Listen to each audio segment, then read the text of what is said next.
जय माता दी मित्रों, नमस्कार। शुक्ल युग निबंध हम लोग पढ़ रहे हैं। बहुत महत्वपूर्ण टॉपिक है। आचार्य रामचंद्र शुक्ल जी के निबंध क्षेत्र में पदार्पण करने से निबंध साहित्य को नया आयाम मिला। क्या बता रहे हैं कि शुक्ल जी के निबंध क्षेत्र में पदार्पण करने से निबंध साहित्य को जो था ना वो नया आयाम मिला।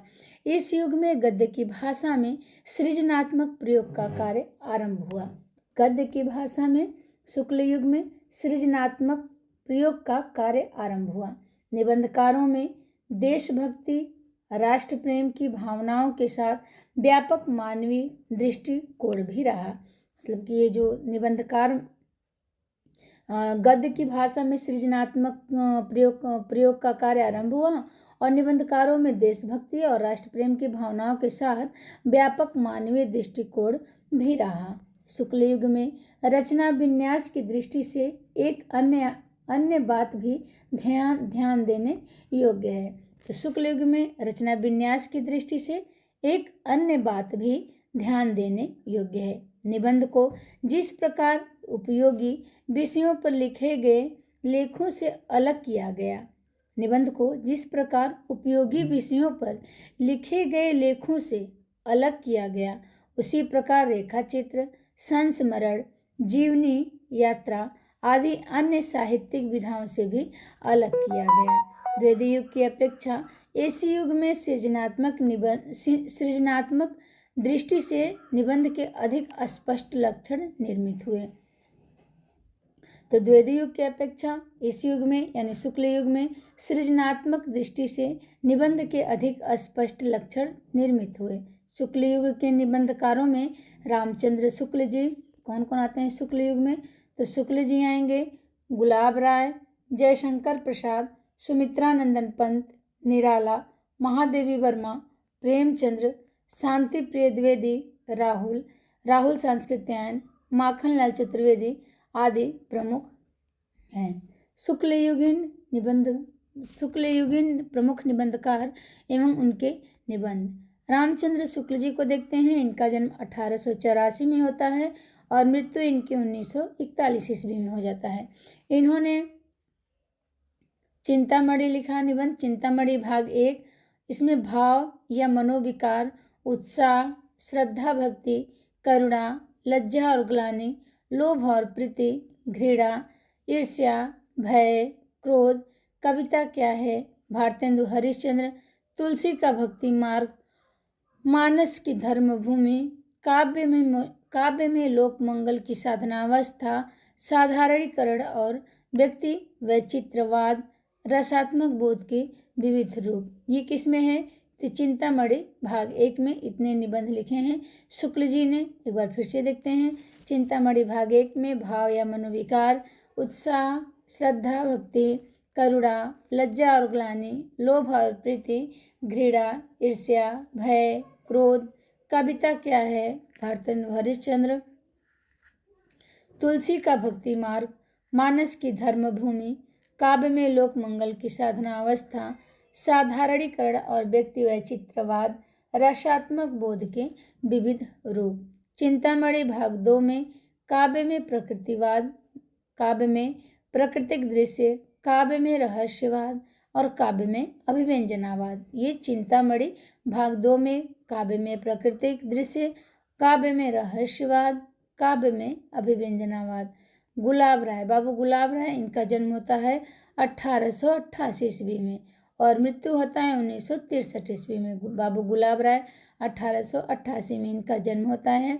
इनके निबंध हैं मन की बातें, ठलुआ कलब, फिर निराशा क्यों, मेरी असफलताएं, कुछ उथले कुछ गहरे, मेरे मकान, मेरे नापिताचार्य, मेरी दैनिकी का एक पृष्ठ, प्रतिभोज, अध्ययन और आस्वाद, प्रबंध प्रभाकर, मेरे निबंध। तो ये बाबू गुलाब राय का है मन की बातें, ठलुआ क्लब, फिर निराशा क्यों, मेरी असफलताएं, कुछ उथले कुछ गहरे, मेरे मकान, मेरे नापिताचार्य, मेरी दैनिकी का एक पृष्ठ, प्रीतिभोज, अध्ययन और आस्वाद, प्रबंध प्रभाकर, मेरे निबंध। जयशंकर प्रसाद का जन्म 1889 में होता है और मृत्यु 1937 में। इनका है निबंध काव्य और कला तथा अन्य निबंध 1959 में लिखे हैं। काव्य और कला तथा अन्य निबंध जयशंकर प्रसाद का है यथार्थ और छायावाद। निबंध इनका है यथार्थ और छायावाद, रहस्यवाद, रंगमंच, मौर्य का राज्य परिवर्तन, मौर्यों का राज्य परिवर्तन, रस। अब रस देखिए निबंध है। नाटकों में रस, ये भी निबंध है, नाटकों में रस निबंध है। रंगमंच भी निबंध है। प्रयोग, नाटकों में रस प्रयोग, नाटकों का आरंभ, नाटकों का आरंभ पे निबंध लिखे हैं जयशंकर प्रसाद। नाटकों में रस का प्रयोग, इस पे भी निबंध लिखे हैं। रंगमंच, रहस्यवाद, रस, ये सब निबंध हैं। चतुर्सेन शास्त्री 1891 में इनका जन्म होता है और 1960 ईस्वी में इनकी मृत्यु हो जाती है। चतुर्सेन शास्त्री, इनका है अंतस्थल, तरलाग्नि, मरीखाल की हाय। चतुर्सेन शास्त्री का है अंतस्थल, तरलाग्नि, मरीखाल की हाय।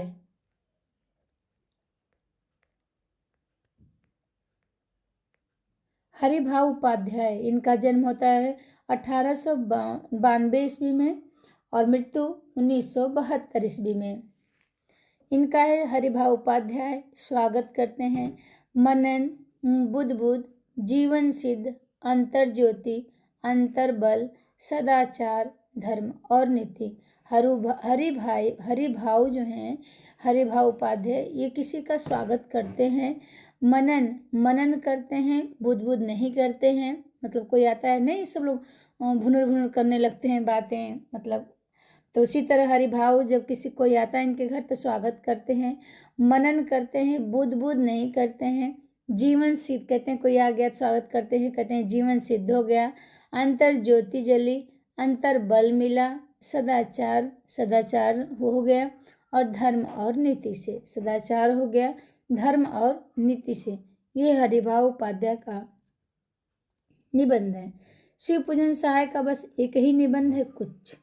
1893 में इनका जन्म होता है और 1963 में इनकी मृत्यु। तो इन्होंने कुछ शिव पूजन के सहाय, शिव पूजन में क्या लगता है? कुछ नहीं लगता है। कहते हैं ना कि शिव पूजन में कुछ नहीं लगता है, तो शिव पूजन सहाय का है कुछ। राहुल संस्कृत्यायन का है साहित्य निबंधावली। राहुल संस्कृत्यायन का है 1893 में इनका भी जन्म है शिव पूजन सहाय के साथ और मृत्यु भी साथ ही हुआ है। देखिए, शिव पूजन सहाय और राहुल संस्कृत्यायन एक साथ जन्म लिए हैं और एक साथ मर भी गए हैं। 1893 में दोनों जन्म लिए हैं, शिव पूजन और राहुल, और 1963 में दोनों खत्म भी हो गए हैं। साहित्य निबंधावली लिखा इन्होंने है, राहुल संस्कृत्यायन का है साहित्य निबंधावली। पदुमलाल पुन्नालाल बख्शी 1894 में इनका जन्म होता है और 1971 में मृत्यु हो जाता है। पदुमलाल पुन्नालाल बख्शी का निबंध है पंचपात्र, पदम बन, कुछ और कुछ, अतीत स्मृति, उत्सव, श्रद्धांजलि के दो फूल, रामलाल पंडित। तो पदुमलाल पुन्नालाल बख्शी किसी को पदम के लिए बख्शते नहीं हैं, पंचपात्र लेते हैं पदम लेने के लिए। पदम बन में जाते हैं पदम लेने के लिए। कुछ और कुछ मांगते हैं, कहते हैं कुछ और कुछ पंचपात्र में मांगते हैं। अतीत स्मृति, उत्सव, और उत्सव मनाते हैं ना पदमलाल पुन्नालाल पंचपात्र में। कुछ और कुछ मिल जाता है तो अतीत स्मृति करते हैं और फिर उत्सव मनाते हैं।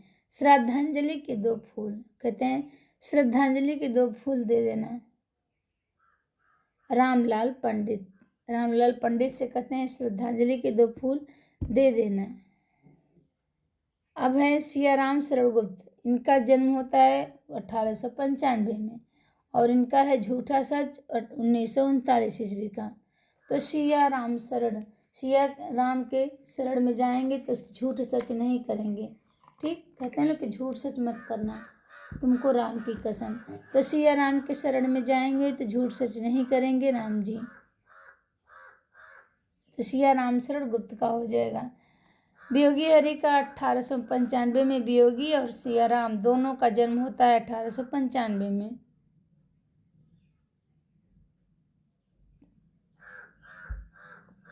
वियोगी हरि का है तरंगड़ी, अंतर्नाद। देखिए वियोगी हरि, हरि से वियोग होगा तो तरंग उठेगा, अंतर्नाद होगा, पगली हो जाएंगे लोग, भावनाएं समझते नहीं हैं।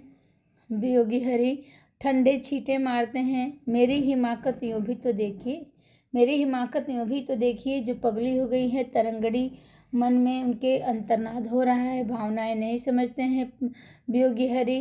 फिर ठंडे छींटे मार जाते हैं मुंह पे, तो कहते हैं मेरी हिमाकत तो देखिए, मेरी हिमाकत यूं भी तो देखिए। तो हो जाएगा ये वियोगी हरि का। तरंगड़ी, अंतर्नाद, पगली, भावना, ठंडे छींटे, मेरी हिमाकत यूं भी तो देखिए। सूर्यकांत त्रिपाठी निराला का है 1899 में इनका जन्म होता है, 1961 में मृत्यु। तो सूर्यकांत त्रिपाठी निराला, तो इनका प्रबंध लगा हुआ है इनके निबंध में। सूर्यकांत त्रिपाठी निराला प्रबंध प्रतिमा है, प्रबंध प्रतीक्षा है, प्रबंध पूर्णिमा, चाबुक चाबुक चयन, प्रबंध पदम। तो प्रबंध प्रतिमा, प्रबंध प्रतीक्षा, प्रबंध पूर्णिमा, चाबुक चयन, प्रबंध पदम, सूर्यकांत त्रिपाठी निराला।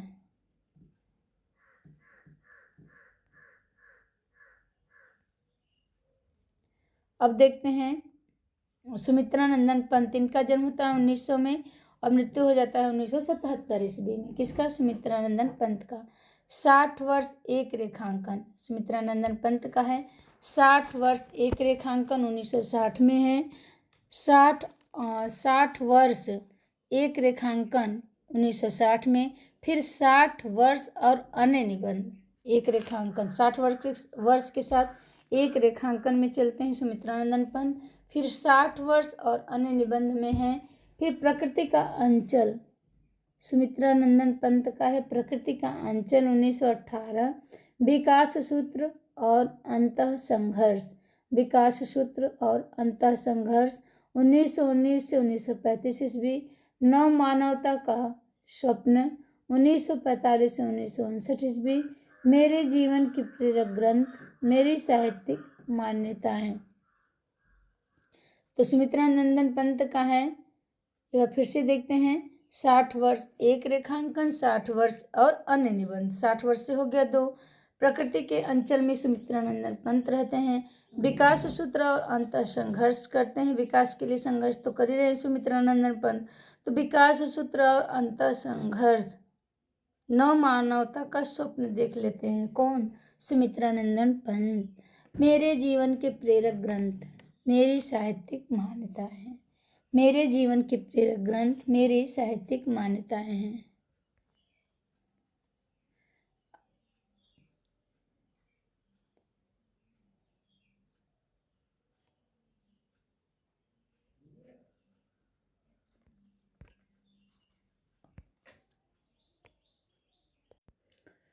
पीताम्बर दत्त बर्थवाल का है, इनका 1901 में जन्म होता है और 1944 में इनकी मृत्यु हो जाती है। इनका एक ही निबंध है मकरंद। पीताम्बर दत्त बर्थवाल का मकरंद निबंध लिखा है इन्होंने। शांति प्रिय द्विवेदी 1906 में जन्म होता है और 1967 में इनकी मृत्यु। कवि और काव्य बड़े शांति से, कवि क्या करते हैं, काव्य बड़े शांति से लिखते हैं ना। तो कवि और काव्य शांति प्रिय द्विवेदी का है। साहित्यिक, तो शांति से साहित्यिक पढ़ा जाता है ना। जीवन यात्रा, अब जीवन यात्रा देखिए निबंध, ये महत्वपूर्ण हो जाता है। अगर इसकी विधा पूछ दे जीवन यात्रा किसकी, ये शांति प्रिय द्विवेदी का है। विधा क्या है? तो निबंध है, जीवन यात्रा निबंध है। संचारणी, शांति से संचारणी हो जाएगा, ठीक, शांति से संचारणी। और इनका एक था बाबू गुलाब राय का कुछ था ना, संचारणी।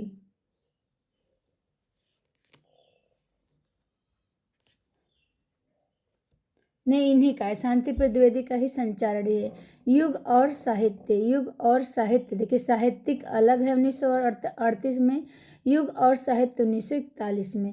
सामयिकी, सामयिकी शांति से पढ़ेंगे। धरातल देखिए, शांति प्रिय द्विवेदी का धरातल है 1948 में। धरातल पे शांति से बैठ जाएंगे और प्रतिष्ठान करेंगे। साकल्य साकल्य लेंगे, प्रतिष्ठान किसे करेंगे, साकल्य से, आधान से, वृत्त और विकास होगा। तो शांति प्रिय द्विवेदी का हो जाएगा कवि और काव्य, साहित्यिक, जीवन यात्रा, संचारणी, युग और साहित्यिक, युग और साहित्य, सामयिकी, धरातल, प्रतिष्ठान, साकल्य, आधान, वृत्त और विकास, ये शांति प्रिय द्विवेदी का हो जाएगा। महादेवी वर्मा का 1907 में इनका जन्म होता है, मृत्यु 1987 में हो जाता है। किसका, महादेवी वर्मा का। इनका निबंध है श्रृंखला की कड़ियाँ 1942, छड़दा 1957, साहित्यकार की आस्था। तो साहित्यकार की आस्था महादेवी वर्मा का हो जा रहा है और साहित्य की शांति प्रिय द्विवेदी का। संभाषण भारतीय संस्कृति के स्वर महादेवी वर्मा का है, भारतीय संस्कृति के स्वर। संकल्पिता महादेवी संकल्पिता हो जाती है और विवेचनात्मक गद्य करते हैं। महादेवी वर्मा संकल्पिता हो जाती हैं और विवेचनात्मक गद्य पढ़ती हैं। तो इनके महादेवी वर्मा के ये हो गए निबंध। एक हम है इनका हमारे वैज्ञानिक युग की समस्या, ये भी महादेवी वर्मा का है। कौन सा, हमारे वैज्ञानिक, हमारे यहाँ लिखने का जगह ही नहीं है, वैज्ञानिक युग की समस्या। तो एक बार फिर से पढ़ते हैं महादेवी वर्मा का। हमारे वैज्ञानिक युग की समस्या, श्रृंखला की कड़ियाँ, छड़दा, साहित्यकार की आस्था, संकल्पिता, संभाषण, भारतीय संस्कृति के स्वर, विवेचनात्मक गद्य। अब है विश्वंभरनाथ शर्मा। विश्वंभरनाथ शर्मा का निबंध है दुबे जी की चिट्ठियाँ, दुबे जी की डायरी। तो दुबे जी विश्व भर में घूम रहे हैं, तो इनका निबंध हो जाएगा विश्वंभरनाथ शर्मा, दुबे जी की चिट्ठियाँ, दुबे जी की डायरी। अब जगदीश झा बिमल, इनका देखिए तरंगड़ी है। बिमल पान मसाला खाएंगे तो तरंग हो जाएगा, तरंगड़ी जैसा हो जाएगा। तो तरंगड़ी किसका है, ये जगदीश झा बिमल का है तरंगड़ी। और संचारणी जो था ये शांति प्रिय द्विवेदी का संचारणी था, तरंगड़ी बिमल झा का है। ठीक, जगदीश झा बिमल का है। कृष्ण बलदेव वैद्य कविंद्र केशव का ओरछा, बुंदेलखंड पर्यटन। कृष्ण बलदेव वर्मा का है निबंध कविंद्र केशव का ओरछा और बुंदेलखंड पर्यटन। डॉक्टर हरिशंकर शर्मा का है पिंजरापोल, चिड़ियाघर, मिस पालसी की आत्मकहानी, देवियों का दबदबा, बेकार विद्यालय, संपादक जंतु। डॉक्टर हरिशंकर शर्मा का पिंजरापोल, चिड़ियाघर, मिस पालसी की आत्मकहानी, देवियों का दबदबा, बेकार विद्यालय, संपादक जंतु, ये डॉक्टर हरिशंकर शर्मा का हो जाएगा। अब हैं आचार्य रामचंद्र शुक्ल जी को देखते हैं। आचार्य रामचंद्र शुक्ल जी इस युग के प्रतिनिधि निबंधकार हैं। शुक्ल युग के प्रतिनिधि निबंधकार कौन हैं, तो आचार्य रामचंद्र शुक्ल जी हैं। निबंध को परिभाषित करते हुए ये लिखते हैं, यदि गद्य कवियों या लेखकों की कसौटी है तो निबंध गद्य की कसौटी।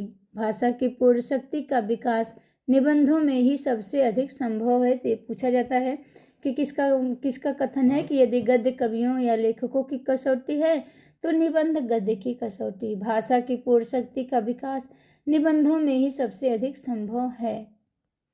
चिंतामणि शुक्ल जी के निबंध चिंतामणि 4 भाग में संकलित हैं। चिंतामणि भाग 1 आचार्य शुक्ल का निबंध संग्रह प्रथमतः विचार विधि नाम से प्रकाशित था। तो ये चिंतामणि जो था, चिंतामणि भाग 1 ये शुक्ल जी का निबंध संग्रह प्रथम पहले क्या था, तो विचार विधि नाम से प्रकाशित था। तो देखते हैं चिंतामणि भाग 1 रामचंद्र शुक्ल जी का है। संपादक कौन है, रामचंद्र शुक्ल जी 1939 में। चिंतामणि भाग 2 विश्वनाथ प्रसाद मिश्र, इसके संपादक चिंतामणि भाग 2 के विश्वनाथ प्रसाद मिश्र 1945 में है। चिंतामणि भाग 3 तो नामवर सिंह का है, 1983 में इनका है। 1983 में ये इसके संपादक हुए हैं नामवर सिंह। चिंतामणि भाग 4 कुसुम चतुर्वेदी एवं ओम प्रकाश सिंह ने 2004 में चिंतामणि भाग 4 को प्रकाशित किया, संपादन किया है इसका, ठीक ना। चिंतामणि भाग 4 का संपादन किसने किया है? तो 2 लोगों ने किया है, कुसुम चतुर्वेदी एवं ओम प्रकाश सिंह 2004 में। इसका ट्रिक है Raveena okay, Raveena okay, Raveena okay, देखिए हम थोड़ा सा लिख दें यहीं पे, बी ना, अब यहाँ ओ और के हो जाएगा। तो रवीना से से देखिए रामचंद्र शुक्ल हो जाएंगे, चिंतामणि भागे बी रवीना बी है ना, बी से विश्वनाथ प्रसाद हो जाएंगे, चिंतामणि भाग 2, और ना से हो जाएंगे चिंतामणि भाग 3 नामवर, और ओ के तो हो जाएगा चिंतामणि भाग 4 का ओ से हो जाएगा ओम प्रकाश सिंह, और के से हो जाएगा कुसुम चतुर्वेदी। तो रवीना ओके भाग 1 भाग 2 भाग 3 भाग 4 करके ऐसे ट्रिक से पढ़ लेंगे हम लोग तो याद हो जाएगा। फिर है चिंतामणि भाग 4 में सन 1902 से 1939 तक प्रकाशित कुल 47 निबंध हैं। तो ये भी हमें ध्यान देना है कि किसमें कितने निबंध हैं, यहाँ दिया नहीं है लेकिन एक बार देखते हैं। चिंतामणि जो भाग 1 है रामचंद्र शुक्ल जी ने संपादन किया है इसका, इसमें 17 निबंध हैं भाग 1 में। कहाँ चला गया, ये थोड़ा सा लिख देते हैं। भाग 1 जो रामचंद्र शुक्ल जी 1939 में लिखे हैं, इसमें 17 निबंध हैं। चिंतामणि भाग 2 जो विश्वनाथ प्रसाद मिश्र ने संपादन किया है 1945 में, इसमें 20 निबंध हैं। कितने निबंध हैं? 20 निबंध हैं। चिंतामणि भाग 3 जो 1983 में नामवर सिंह संपादन किए हैं, इसमें 21 निबंध हैं। नामवर सिंह जो संपादन किए चिंतामणि भाग 3 में, इसमें 21 निबंध हैं। और चिंतामणि भाग 4 में, चिंतामणि भाग 4 में कितने निबंध हैं? तो 47 निबंध है, ठीक। तो शुक्ल जी में 17 निबंध भाग 1 में, चिंतामणि भाग 2 1945 में 20 निबंध है विश्वनाथ प्रसाद मिश्र ने जिसका संपादन किया है। नामवर सिंह ने 21 निबंध रखा है चिंतामणि भाग 3 में 1983 में, और कुसुम चतुर्वेदी ओम प्रकाश सिंह भाग 4 में 2004 में लिखा गया है ये 47 निबंध। और भाग 4 में क्या है, सन 1902 से 1939 तक प्रकाशित कुल 47 निबंध संकलित हैं। चिंतामणि भाग 1 की भूमिका में आचार्य शुक्ल जी लिखते हैं, इस पुस्तक के मेरी अंतर यात्रा में पढ़ने वाले कुछ प्रदेश हैं। यात्रा के लिए निकलती रही है बुद्धि, पर हृदय को भी साथ लेकर। उन्होंने प्रायः विचारपूर्ण विषयों को ही निबंध का विषय बनाया है। विचारपूर्ण विषयों को ही निबंध का विषय बनाया है। उनके निबंधों में सूत्र या निगमन शैली का प्रयोग हुआ है। तो जो शुक्ल जी हैं उनके निबंधों में किस शैली का प्रयोग हुआ है? तो निबंधों में सूत्र या निगमन शैली का प्रयोग हुआ है।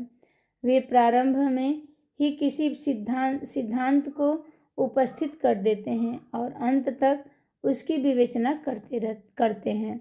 साहित्य इनका है निबंध, आचार्य शुक्ल का पहला निबंध है। तो ये महत्वपूर्ण हो जाता है, पूछा जा सकता है कि आचार्य शुक्ल जी का पहला निबंध कौन सा है?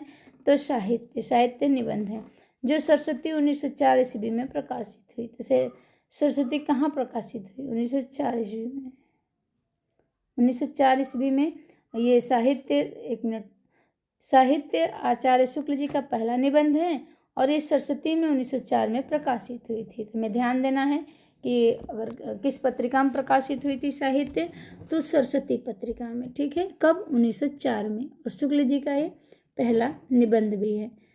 सरस्वती पत्रिका में सन 1909 ईस्वी में कविता क्या है निबंध सर्वप्रथम प्रकाशित हुआ था। देखिए 1904 में प्रकाशित हो चुका है सरस्वती पत्रिका में साहित्य, आचार्य शुक्ल जी का पहला निबंध है, लेकिन यहाँ दे रहा है सरस्वती पत्रिका में सन 1909 ईस्वी में कविता क्या है निबंध सर्वप्रथम प्रकाशित हुआ था।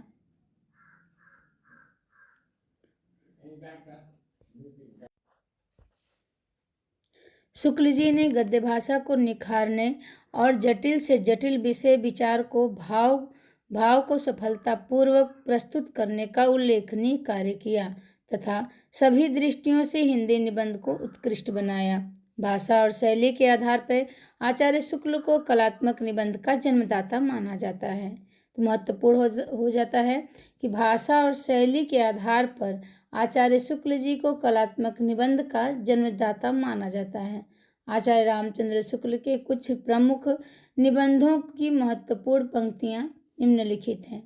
देखते हैं आगे।